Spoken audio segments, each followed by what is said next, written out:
인류의 문명은 어떻게 생겨나고 또 전파되어 왔을까요? 지구상에 다양한 인종이 분포되어 있고 다양한 언어를 발전시켜 온 것을 보면 문명은 애초에 독자적으로 생겨나서 그 지역이 처한 여건에 영향을 받으면서 발전한 것이 분명해 보입니다. 그러나 또 한편으로 모든 문명은 다른 문명과 부딪히는 과정을 통해서 서로 영향을 주고받으면서 발전해 온 면이 있는데요. 고대 문명에서 가장 중요한 요소였던 종교 역시 지역의 토착 종교에서 시작해서 주변 지역의 종교적 요소들을 흡수해가는 방식으로 발전해 왔는데, 이렇게 보는 시각을 신크레티즘, 종교 혼합주의, 종교 다원주의라고 합니다.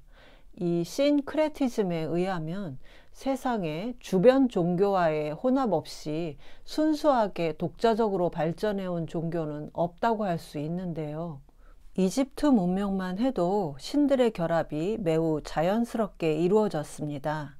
역사가인 헤로도토스는 이집트 테베의 토착신 아문이 후대에 그리스에서 제우스의 원형이 됐다고 주장했는데요.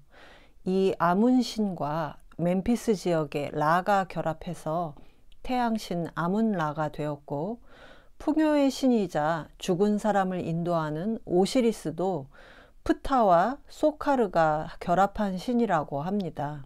이집트인들은 이런 방식으로 아시아와 후대의 그리스 로마 신들까지도 거침없이 받아들여서 거대한 만신전, 판테온을 구성했는데요. 이것은 이집트 문명이 원래 풍요로운 지역이라는 특성과 무관해 보이지 않는데, 이집트인들은 삶과 죽음이 연결되어 있다고 믿었고 선악의 대결도 그다지 강하지 않았기 때문에 다른 문명의 신을 받아들이는데도 배타적이지 않았습니다. 이집트는 사막지대에 있었지만 그 문명의 성격은 풍요로운 농경문화 지역에 더 가깝다고 볼 수 있는데요.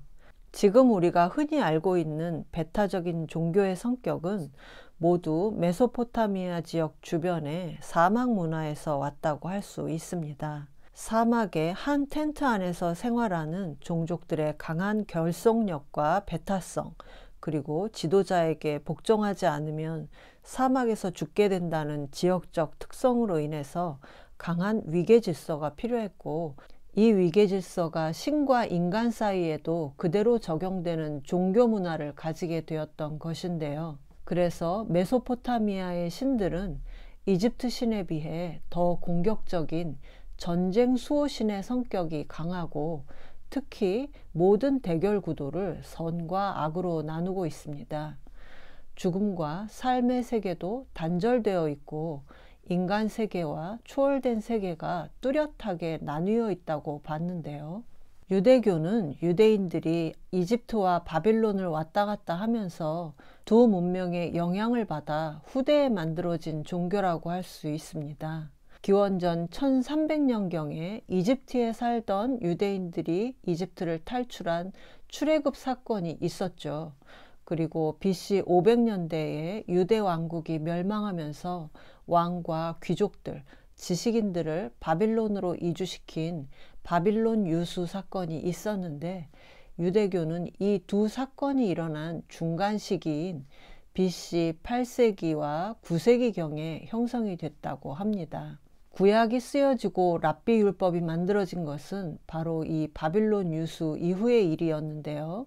그래서 유대교의 성격을 살펴보면 유대교가 이집트 문명과 이집트 종교의 영향도 받았지만 메소포타미아의 사막 종교의 영향을 훨씬 더 많이 받았다고 할 수 있습니다. 1947년에서 1956년까지 사해 주변의 쿰란 공동체의 동굴에서 발견된 사해 문서에는 현존하는 가장 오래된 구약의 사본을 포함한 히브리어로 된 여러 문서들이 발견됐는데요. 여기에 들어있는 공동체 규약을 보면 유대교가 페르시아의 조로아스터교의 영향을 받았다는 것을 확실하게 알 수 있습니다. 조로아스터교의 특징이 명확한 선과 악의 대결을 들 수 있는데요. 공동체 안의 사람과 공동체 밖의 사람을 선한 영과 악한 영, 어둠의 자녀와 빛의 자녀, 의인과 악인으로 구분하고 저주의 시대와 구원의 시대로 세상을 바라보는가 하면 종말론적인 최후의 전쟁이 있을 거라는 최후의 심판론, 그리고 선인을 구원할 메시아의 존재까지, 이런 것들이 조로아스터교의 특징이라고 할 수 있는데요.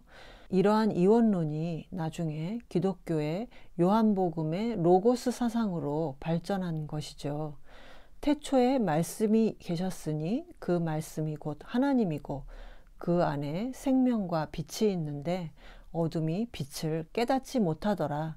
그리고 요한 묵시록에서는 세상의 종말과 심판을 다룬 예언을 문학의 형태로 적고 있는데, 이것이 유대교와 함께 기독교에 전해진 조로아스터교의 영향이라는 것은 확실합니다. 이집트와 그리스 로마, 그리고 메소포타미아와 유대 지방의 종교들은 아주 먼 고대서부터 서로 영향을 주고받으면서 형성되고 발전되어 왔다고 할 수 있는데요.